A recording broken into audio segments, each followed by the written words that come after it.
Hello, today I'm going to show you how to completely uninstall the software from your computer or your laptop when you stop using it. And you actually can right-click on the software that you want to delete from your computer and click delete. Then it surely disappeared from your desktop. But factually, it's just a shortcut of the software, and the whole software data is still on your computer as normal. So today, I will show you how to completely delete or uninstall the software from the computer or the laptop properly. Let's follow the steps. First, go to search bar and search for control panel.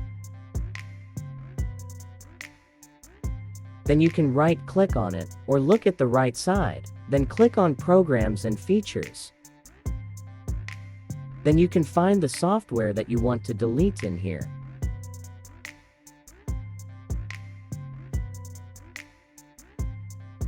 For example, now, I want to delete this software from my laptop. Then just find that software in the programs and features. Then right-click on it and click uninstall. Then the software actually disappeared from your desktop, but it's not finished yet. Just go to your power start button, then click on setting.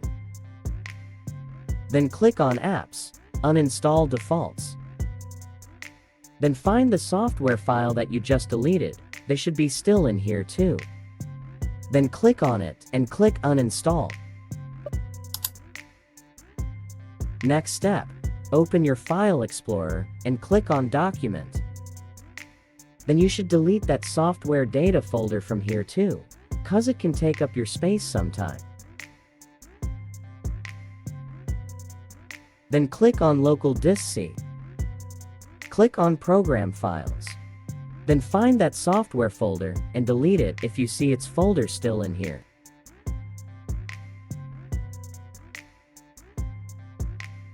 Then go to Check in Program Files 86 folder 2 to make sure all that software data folders completely gone.